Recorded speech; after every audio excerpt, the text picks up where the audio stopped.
For an enemy soldier, the first thing they hear is a thunderous noise. The ground trembles. Sand and trees are whipped up into a storm. If they should see it, with its huge rotor blades, missile pods, and pilot peering through one of its giant eyes, it looks like a massive, deadly insect. For many, this sight is the last thing they will ever see. This aircraft is able to dive into action at over 200 miles per hour. Can deliver a devastating firestorm of 16 Hellfire missiles or 76 rockets.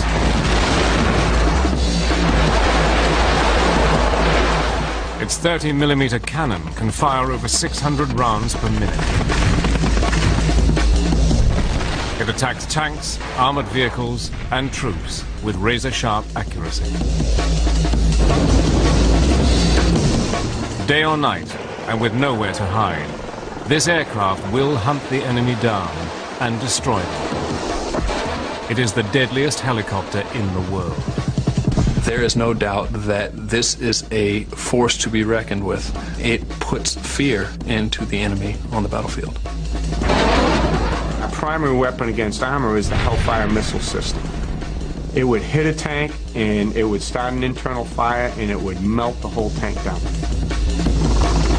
People hear the Apache come and they go running. I mean, you can just hear the blades and you're intimidated. It makes me feel very safe to be in an aircraft that I know can protect me.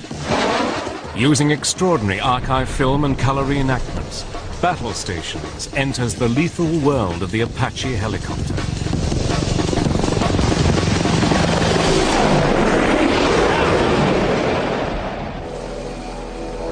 In the early hours of the morning of January the 17th, 1991, a group of 6 AH-64A Apache helicopters of the 101st Aviation Regiment take off from the Saudi Arabian airbase of Al Jawf. Flying at 150 miles per hour, they slip undetected across the desert. They cross the border at very low altitudes, probably no more than 100 feet AGL off the deck. Their targets are the 2 principal Western Iraqi air defense installations. These sites, with their sophisticated radar towers, are constantly sweeping the skies, searching for attacking aircraft. But they have to be destroyed to open a gap in the Iraqi air defense net. The Apaches have only 90 minutes before 700 aircraft of the coalition forces will sweep through this gap to strike at over 500 tactical targets throughout Iraq. And there was a specified time when missiles impacted both radar sites. And I believe that time was 0237 in the morning. Although the Iraqi radar is constantly searching, they never see the low-flying helicopters. As the Apaches near their target, they descend to 50 feet. And they closed on the objective. They started at about 8 kilometers. The leader breaks radio silence with one short command: party in 10. At precisely 10 seconds before 0 hour, all 6 Apaches launch their Hellfire missiles. Report for use, Each helicopter's primary target is his wingman's secondary. They cannot afford to let one piece of radar stay intact. The entire process, or the engagement, took approximately about 10 minutes. It started with the Hellfire missile at about 8 kilometers, 2.75 rockets, and then 30 millimeter. With just seconds to spare, the last building is destroyed, and the Apache leader calls out the code word to the oncoming coalition air forces. The radar systems were down, the code word was passed to the incoming fixed-wing aircraft, and that was the start of Desert Storm. The Apaches have succeeded in punching a 25-mile gap in the Iraqi early warning system. They have also fired the first shots of Operation Desert Storm, and in those first few minutes have established themselves as the vital aircraft to lead an attack.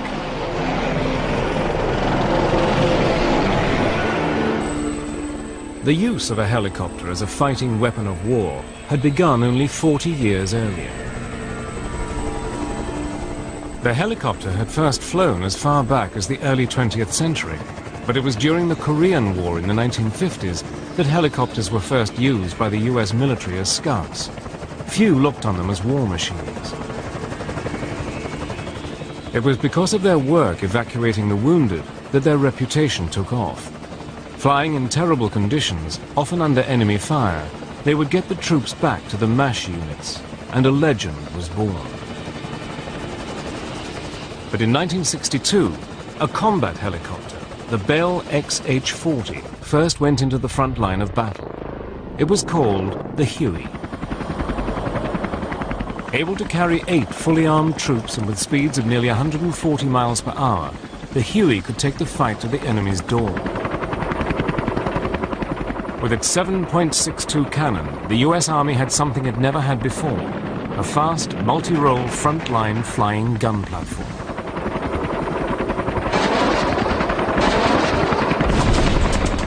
To the enemy, the helicopter had become a fearsome adversary.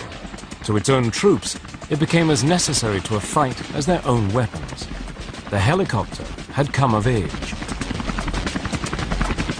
But by the end of the war, the Huey had become little more than a hefty flying tank that put a premium on raw speed and firepower at the expense of agility and treetop operation. But the world was changing, and the 1970s were dominated by Cold War fears of a major conflict with the Soviet Union. The Army knew that the Soviet military had many more attack helicopters than the United States. They also had thousands of powerful tanks.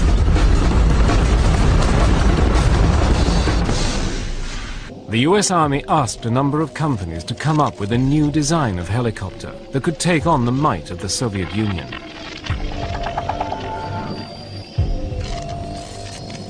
There were 2 runners, the Bell YAH-63 and the Hughes YAH-64. Both were fast and durable, but which one was the best? They had just 2 years to build a prototype, and then it would be a face-off to decide which was the best helicopter in the world.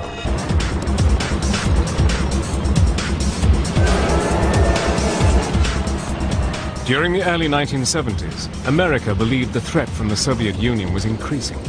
Their powerful helicopters and tanks were more than a match for the US Army's Huey. So the US threw out a challenge to its aircraft manufacturers to build the most powerful helicopter in the world. 2 aircraft companies responded and were racing to pit their helicopters against each other in a face-off to see who would be best. The prize would be a contract to build the US Army's frontline helicopter, and the contenders were the Bell YAH-63 and the Hughes YAH-64. The Bell was really just a bigger, badder Huey Cobra. The Hughes, on the other hand, was a totally new concept in helicopter design. With an overall length of 58 feet and a maximum weight of 21,000 pounds, it would be capable of both day and night flying. It was armor-plated with titanium, and its 2 powerful General Electric engines gave it a top speed of over 200 miles per hour. The crew sat in tandem, enclosed in a cocoon of titanium and Kevlar. The co-pilot gunner was in the front seat and the pilot in the rear. The cockpit was crammed with the most sophisticated electronics which guided the weapons, radar, and navigation. The weapons were to be missiles, rockets, and a 30mm cannon.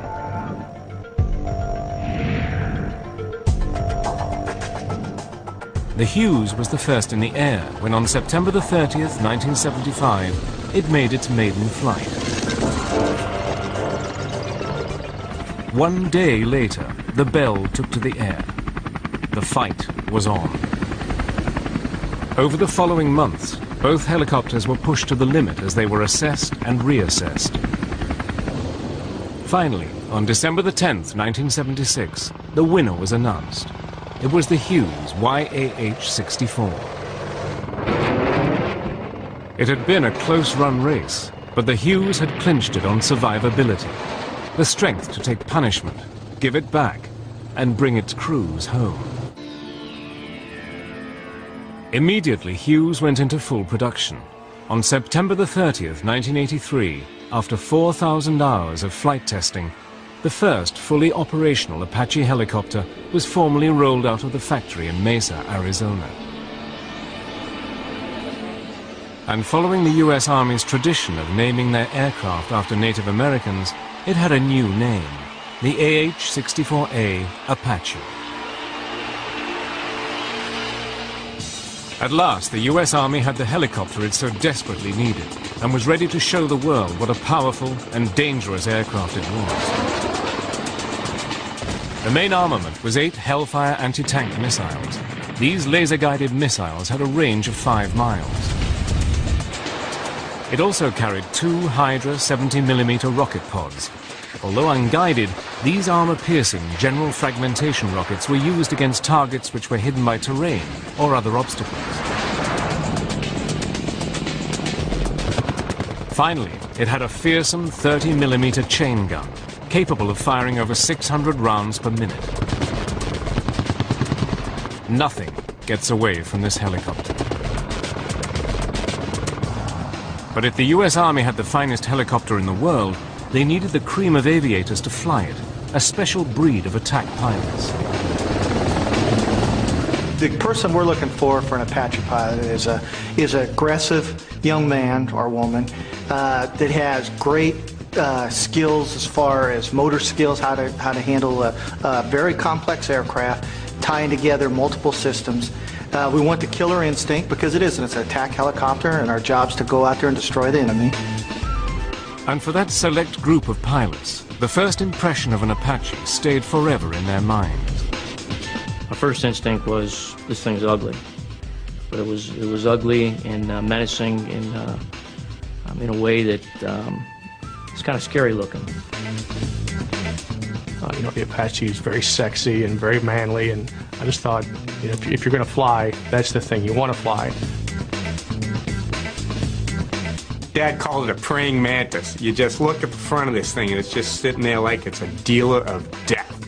And you just say, oh, I want to fly those. For those privileged students that are selected to fly the best, then the training at Fort Rucker, Alabama pushes them to be the best. While it is difficult, it's not impossible. And the Army does a great job of building you up slowly but surely, so that when you leave the schoolhouse, now you're fully qualified to go out there and employ all the weapon systems to their fullest extent. The guy who's #1 in the class, they start an order of merit, and that guy gets this first pick of helicopter, and that's the way flight school is. There's 30 guys in the class, then they're numbered from 1 to 30, and they just go down a list and ask you what helicopter you'd like to fly. But before they can graduate, there is a long road to travel between diploma and that first flight in the Apache. And it's enormous. And you see the missile racks and the rocket pods and the gun, and you're just overwhelmed. It's incredible.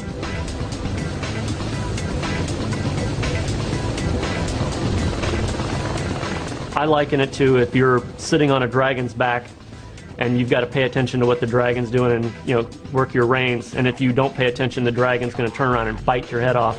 It's the same thing. It was absolutely amazing to have that much power and that much control over something that large and that amazing. and the Apache can do anything. Getting into the Apache was like, this had tons of power, it's lots of fun, smooth, and just couldn't believe I was flying this thing, saying, oh man, this is sweet, just can't wait to get my hands on this thing. That aircraft was like driving a Ferrari, for crying out loud. It was absolutely awesome. But it's not just flying the Apache that makes the grade. The student pilots must get to grips with some of the most sophisticated electronic systems ever seen on a helicopter. The weapon system on an Apache is operated by both the pilot and co-pilot, and is called TAS, Target Acquisition and Designation Site. Situated in the nose of the aircraft, it can turn through 120 degrees, feeding back direct view optics, infrared, high-resolution TV shots, and laser targeting. It is literally the eyes of the Apache. These images are displayed on the crew's HDUs, helmet display system, in the form of a 1-inch screen in front of their right eye. It is known as the green-eyed monster. We call it the green-eyed monster because if you have it adjusted too bright, your eye is working too hard, and at the end of the flight, your muscles are sore in it, and it's a challenging system to fly in. It takes a lot. That's probably the most difficult thing to learn how to fly in the Apache. The best way I can tell someone is if you put a green lens over the end of a toilet paper roll and look through that toilet paper roll driving down the highway at 100 miles an hour and try to look and see what you're seeing at nighttime. It's kind of that, it's a very difficult feeling, and it's almost impossible to convey to anyone else until you actually see it. With all this information bombarding the pilot's eye, it takes over 200 hours of practice before they even become at ease with it. But even more amazing is that working in combination with the helmet display unit, the guns can be fired without aiming the aircraft. On each side of the pilot's helmet are sensors that send a signal via infrared beams. Every movement that the pilot makes is picked up by these beams and transmitted to a computer, which in turn moves the cannon. Wherever the pilot looks, the cannon is aimed. Engaging. And now we're engaging. Good shot. If we're flying along and we take fire off of our right side, for example, and we have to suppress quickly, the gun follows your head. So you look to your right, you pull the trigger, and of course develop the situation. Target destroyed. Also packed into this incredible machine are state-of-the-art navigational aids, electronic countermeasures, and radar. Finally, after all this training, on graduation day, the man or woman knows that they have joined one of the most exclusive aviator clubs in the world. Apache pilots, when they graduate from flight school, they truly are the best trained pilots in the world. I was the only female in any of my classes in flight school. It's amazing to be able to say, I'm an Apache pilot, I fly a longbow, and you see people's heads roll. No way, you're a girl, you can't do that. But we can, and we do it pretty well. I did feel like I was entering into a special band, a brotherhood in the Apache community. It is pretty special to be part of a group of guys and gals that fly the most advanced aircraft in the world. As more and more Apaches were rushed into service, the pilots would prove they were the best in the world. When in December 1989, the Apache had its baptism of fire, going into harm's way for the first time. In the 80s, the Apache is the most lethal helicopter in the world. The Army could not get enough of these fearsome aircraft.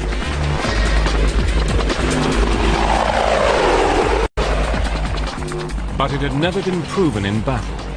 All this would change in December 1989.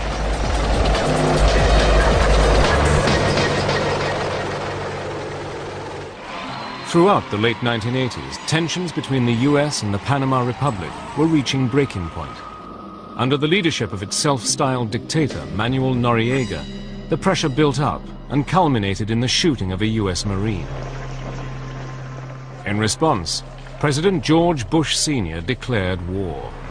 I have no higher obligation than to safeguard the lives of American citizens.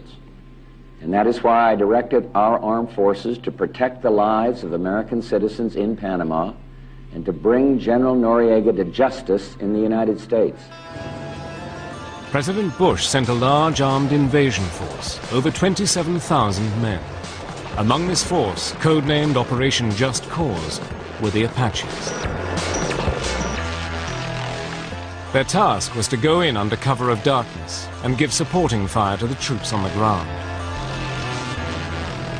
During the brief but intense fighting, Apaches unleashed their Hellfire and Hydra missiles against the heavily armed buildings surrounding Noriega's HQ. After 7 days, Noriega had been captured, and the Apaches had had their baptism of fire. They had proved themselves in battle, especially during night operations. Its ability to launch hellfires into heavily defended targets had provided the commanders with valuable information on how to use the Apache in the future. That information came into force when in 1991 the Apaches were called into action again. On January the 17th, Operation Desert Storm began. After their successful first action against the Iraqi early warning radar sites, no action was planned without the Apache. From supporting troops on the ground to taking out tanks, the Apache was always in the thick of the action. Never shirking from a fight, it was everywhere. In the Gulf War, we did a lot of reconnaissance and security missions. There was one mission I can remember on 27 February 1991, where we were instructed to take out various targets near a causeway. And it was a very hasty mission, one that was planned in 15 minutes. You take your elements, you go here, kill as much as you can, and don't lose anybody.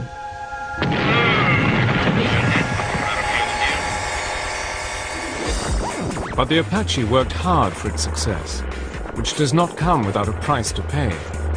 It was designed to fight a war in Europe, and the heat and dust in the desert caused nightmares for the crew chiefs and maintenance teams. The dirt and dust were difficult, but soldiers, you gotta love them. They always come up with ingenious ways to do things. Some of the guys made emergency requisitions for pantyhose and nylons back home, and we covered up some of the ducting of the aircraft to prevent the sand and dust from getting into the computers and sensitive components. We used sponges, we used shop towels. There was all sorts of things that soldiers improvised to use to make the weapon systems work good. The one that affected the pilots the most was the sand hitting up against the glass. It would make, it's like sandblasting glass, so you get all these little peck marks all across the glass. Blades going through the air with sand, it was sandblasting it 10 times faster than a sandblaster would ever work on metal or paint. So we continually painted the blades just to slow down the progress. Anything with oil was soon an oily mud, and it would rub, and it would go down straight to the metal. Working around the clock, the maintenance crews were always there, tending the Apache, ready at a moment's notice to send them back into battle. Well, an instant before they take off, everything that's running through my mind is what maintenance everybody's done on it. And did you do this, did you do that? And you're basically running through everything you've done since the last flight at a quick speed, and all the highlights, and making sure that you did that, making sure you did that, and you wish them well and you wait for them to come home. On February the 27th, the Apache hit the Basra Road. Along with the A-10 attack aircraft, they swept down on the Iraqi convoy. Time after time, they fired their missiles, rockets, and cannon into the Iraqi vehicles. The troops had nowhere to hide and nowhere to run. When the attack was over, thousands of Iraqi vehicles were destroyed, and many thousands of Iraqi soldiers were killed. The Basra Road will forever be known as the Highway of Death.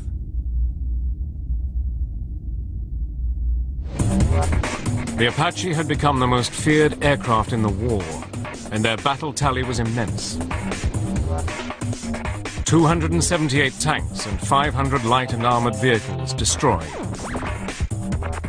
120 artillery sites and 42 SAM sites destroyed. They also assist in capturing over 4,700 Iraqi troops. The Apache was now known as the most terrifying attack helicopter in the world. But its reputation would grow even stronger when, after 9/11, it is hurled as an avenging angel against the terrorist factions in Afghan helicopter in the world. Whatever the military chiefs wanted, the Apache gave it to them. But it was not only a killing machine. It could also be used as a peacemaker. During the boiling cauldron that was the former Yugoslavia, the Apache was called on as part of the NATO forces to keep the peace between the warring factions of the Serbs and Muslims of Bosnia and Kosovo. But the role it was designed for, as a destroyer, came back with a vengeance after 9/11. With the world stunned into shock, the Apache was made ready to take the fight back to Afghanistan. The images of 9/11 were very fresh in people's minds, and so we knew we were going to Afghanistan, and we knew that was the Taliban's home. And so everybody was fired up, everybody knew what their job was, and we were ready to go, and we were ready to take it to them. By October 2001, the Apaches were doing what they do best, supporting ground troops in the relentless advance to Kabul. But this was not going to be a walk in the park. The Taliban were putting up fierce resistance. They were very willing to fight. They were there to fight to the death, and they did that very well. They were very well armed, very well equipped, and ready to fight against us. I don't think they really knew the effectiveness of the Apache at the time, and I think we were one of the reasons that we're able to keep as few guys get hurt as possible on our side, the infantrymen on the ground. But they were very well trained, very well equipped. But it was during Operation Anaconda that the Apache was involved in some of the fiercest battles of its life. By March 2002, the Taliban had been driven from the plains of Afghanistan, and along with Al-Qaeda had holed up in the caves in the Shahi-Kot mountains. The hardest thing was actually finding them. Once you got on top of them, if you could see any kind of movement or if you could see some sort of color that differentiated them from the background, it wasn't that hard to find them. But the initial acquisition of them was always very difficult. The easiest way to find the guys was if they were actually moving, and getting them out of their caves was practically impossible. And when the infantry would call us in, a lot of times we would not be able to find the guys at all, to be perfectly honest. And until we got them to move, it was very difficult to see them. It was in trying to prise the Taliban from those caves that some of the bloodiest fighting of the war occurred. Flying through a hail of bullets and rocket-propelled grenades, Apaches sliced through the thin mountain air, pouring rocket and gunfire onto the enemy in their caves. My personal weapon of choice was, I like rockets, point-detonating rockets, the 2.75-inch folding-fin arrow rockets. We were very limited on 30mm, but as far as something on an attack, me personally, I shot more rockets than I did anything else. Where's that fire coming from? There's no less than 23 people yelling over the same radio that they need Apache support. You have to separate all this radio chatter, and at the same time you're working out your tactics on how you're going to engage these targets. And by the way, you're having to get so close that the enemy is engaging you with automatic weapons fire with machine guns. So that's how you're used to being able to sit off at 4 or 5 miles. Now you're right in the middle of it, so it's your eyeball and your reflexes against the guy on the ground. For the defenders in their caves, the Apache had become the force to fear. For the troops on the ground, they were their guardian angels. Well, our troops love them. It's a security blanket for it. Whenever there was an attack, the first call they would make was to us. If a convoy was attacked, or a mission was attacked, or an IED exploded, the first call they would make would be to our TOC and say, can you get Apaches out there? I think a lot of the guys on the ground truly fell in love with the Apache at the time, because we took a lot of fire for those guys, and we took a lot of heat off of them. We were able to get rid of a lot of guys that were, putting mortars on top of them, shooting them with machine guns and stuff like that. And even when we weren't actually shooting these guys, a lot of times we were taking fire away from them by being over top of their heads. But it is the helicopter crew's own special bond to each other that bolsters their reputation to legendary heights. During one mission to provide support to the special forces on the ground, one Apache took a hit from an RPG. We were doing right-hand racetrack patterns, firing rockets in 30mm at a mortar position and chasing some guys down the side of a mountain. For some reason, on our third pass, my wingman made a left turn, and when he did, he had rounds come through the cockpit, he had some shrapnel hit him in the knee, and that's when he got also hit with the RPG and exploded and took out the transmission lines. Knowing that they were both badly shot up, the two Apaches made for base, but they didn't get very far. In one of the aircraft's cockpit, warning lights came on, indicating that there was no fluid left in its transmission. Still within range of the Al-Qaeda positions, both Apaches landed in a dried-up riverbed. There were still mortar fire going on in the vicinity where they were landing, so things were still blowing up when they landed. They were only on the ground just long enough for basically to put some fluid in that transmission. Putting in what little fluid there was, the crews had a difficult decision to make. The Apache was designed to fly with a dry transmission for a limited time, but could they get this one home before it gave out? The commander of the second Apache decided that as he was the more experienced pilot, he would fly the stricken helicopter back to base.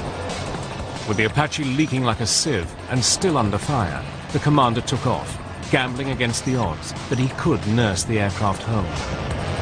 He ended up flying 26 minutes with no fluid whatsoever in the transmission. The airframe's capable of flying 30 minutes like that, and he tested it out fairly well by going to 26 minutes. And again, they got both those damaged airframes back to the FARC. I think it's a testament to the engineers that built this airframe, the survivability of it. I just don't see another airframe being able to handle the damage that an Apache can and still keep the crew alive. The war in Afghanistan had proved that the Apache helicopter was the finest in the world, but it was nearly 20 years old, and although it had always taken the fight to the enemy, the US Army felt that it needed an upgraded version to make it even better. Throughout its life, the Apache had undergone many updates, but during the mid-1990s, a new Apache was coming online, the AH-64D, the Longbow Apache. Although very similar in appearance to the old 64A model, the Longbow Apache is a 21st century, state-of-the-art, digital helicopter. The most significant difference is when you look at the cockpit, you notice you have two television screens in each cockpit. You don't have those in the Alpha model. In the Longbow, you do. And the greatest benefit that all the systems add to you is situational awareness. We can plug in routes, we can put phase lines, we can put enemy locations, we can put friendly locations, and all have that all displayed on a tactical situation display. You pop that up, and that gives you unbelievable situational awareness. When you're flying an Alpha model, if you're flying around an area and you're fighting the enemy and you're taking cover, you may have a possibility to say for a second, okay, where are we? Let me get my bearings about me. In the Longbow, it's instantaneous. You look at the screen, say, I got it. This aircraft has a Hellfire missile that's a fire and forget missile, which allows you to basically, once you determine what your target's going to be and you've sent the information, the data of that target to the missile, you can fire that missile and drive on to the next target, take a look at your next target without seeing the actual impact of that missile on the target. The Longbow has a new and greatly improved radar navigation system, coupled with adverse weather fighting capabilities. In addition to all these improvements, the aircraft is also able to detect and classify more than 128 targets, prioritize the 16 most dangerous, transmit this information to other aircraft, and initiate a precision attack, all in less than 30 seconds. You could do digital call for fires with the guys on the ground, the artillery guys on the ground, where before we'd have to do that over a radio in the helicopter. Now we can, with a few button pushes, we can do all that, basically kind of like email. You know, digital communications is a big advantage of the Longbow. The Longbow is now the most expensive and complex weapons system operated by the US Army. And the proof, if proof was really needed of how good it is, was when a head-to-head contest was held between it and the older AH-64A Apache. Held at Fort Hunter Liggett in California, the two Apaches went at each other. The final score was amazing. The old AH-64A was credited with 75 kills on adversary targets. The longbow, 300. Now this super new killing machine was ready to show its power. On March the 20th, 2003, Operation Iraqi Freedom began. Oh boy, Operation Iraqi Freedom. A lot of boredom, and then you mix in a lot of sheer terror, a lot of excitement mixed in with it. Flying with the 5th Army Corps, the new longbows again took the point position of any attack, supporting troops, destroying tanks and armored vehicles, and going into harm's way anytime the military wanted it to. A lot of times, we didn't know exactly what mission we were going to do. So we would be on a quick reaction force, and we would get called up and be able to launch within an hour, 30 minutes to an hour. We would just be learning what our mission was as we were running up the aircraft, listening to the radios. One of the best telltale signs of how effective the Apache was is anytime we were providing ground convoy security, aerial escort, or VIP security, not a single attack took place. That's how scared the enemy was of the Apache. They knew that we shot pretty straight and were accurate, and the firepower that we could bring was pretty big. A little bit more than their AKs that they were firing. But it wasn't all one-sided. The enemy could hit back, and hit hard, as the night of March the 23rd would show. The military planners had known that if Baghdad was to be taken, then the Iraqi Republican Guard and the Medina division situated in the west of the capital had to be taken out. The plan called for a low-level helicopter attack, and Apaches were selected. I was the lead aircraft in my troop. It was myself, the commander, and then the squadron commander behind us. But then when they said, hurry up, jump in your aircraft, let's go, we're going against the Medina division, and we kind of went, wait a minute, okay, how many tanks and how many aircraft, and do we know where they are? As they approached the heavily populated suburbs of Baghdad, the Apaches were caught in a firestorm of resistance. About 25 minutes into the flight, we started receiving fire. The fire it started coming from, initially it was unaimed. It started coming from some of the waterways. It was coming from some of the cars that pulled over some of the houses, but it was initially unaimed. And at first we didn't know what it was. I mean, we were so naive. We were thinking, we know the mission, we've got the big aircraft, we're going in, hoo-hoo, you know, Apaches, here we come, watch out. And all of a sudden, the ping started hitting the aircraft, and we kind of, you know, I'm asking my back, so what do you think that is? Oh, I think it's a bird strike. And then another one hit, and then another one hit, and we were going, yeah, those aren't birds. Those are people shooting at us. The rounds came from the left, they came from the right, underneath and in front of you. And it was absolutely, positively amazing fireworks show. Except for it wasn't a fireworks show in front of you, they were aiming at you. The Apaches were flying into a carefully planned, low-tech ambush. The Baghdad power grid was turned off for 2 seconds, the signal for the Iraqis on the ground to open up with everything they had: small arms, machine guns, and RPGs. As soon as the lights came back on, the amount of fire intensified extremely. And we later found out that that was their way of communicating the fact that when the lights in the city go out, everybody's to come out of their house and just fire into the air because there was an air attack taking place.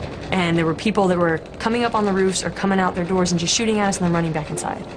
And so we never even saw them. I mean, I'd hear it and I'd know it was coming from, but we were flying 120 knots, and by the time we'd take the round, the guy was behind me. So I'd be doing this, you know, looking everywhere for these people that were shooting at us. We were flying at 50 feet, hopping over light poles and telephone wires.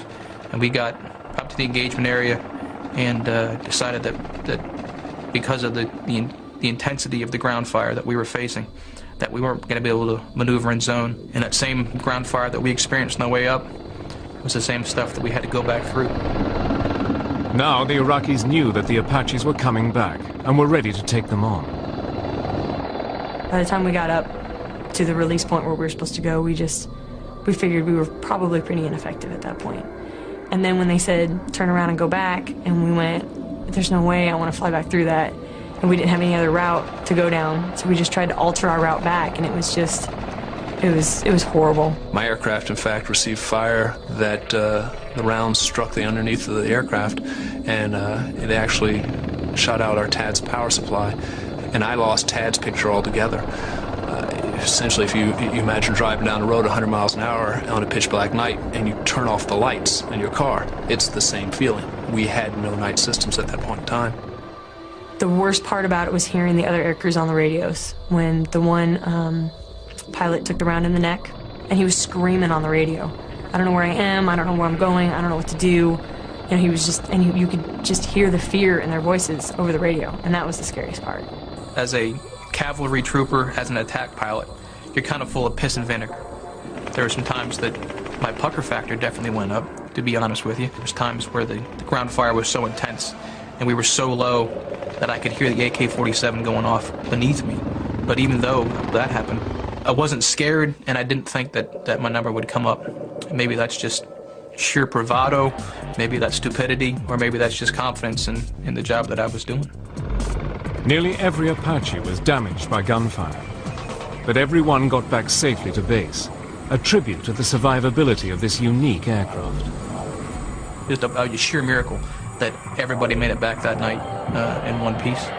And I owe a lot of that to the aircraft, and 50% to the aircraft and 50% to the professionalism of the pilots that flew it that night. The ability to take punishment and the power to give it back has earned the Apache a place in the record books as the finest helicopter in the world. If anything, Operation Iraqi Freedom and Operation Enduring Freedom proved the Apache's the best attack helicopter in the world. Killed over 3 divisions worth of Iraqi equipment. It's flown over 75,000 combat hours in both those theaters. And at the whole time maintaining over an 80% fully mission capable rate, being able to launch a mission, come back, recover, and launch again. Over 1,300 of these fighting machines have been built, and 10 countries to date have Apaches as their principal attack helicopter. The US Army think it's so good that it is to remain on the service books until at least 2030. To the men and women that fly it, the Apache will forever stay in their hearts. I absolutely love the Apache. It is a phenomenal aircraft. I can't think of any better aircraft to be flying. I'm living my dream right now. Love flying that. I'm biased. The Apache is the best attack helicopter in the world. I've flown it for 15 years. It's extremely, it's the greatest aircraft I've ever seen. I'm extremely proud to be an Apache pilot, and I don't think there's any comparison to any aircraft in the world. I would say that, the part it holds is more than just my heart. I mean, it's my character. It's who I am.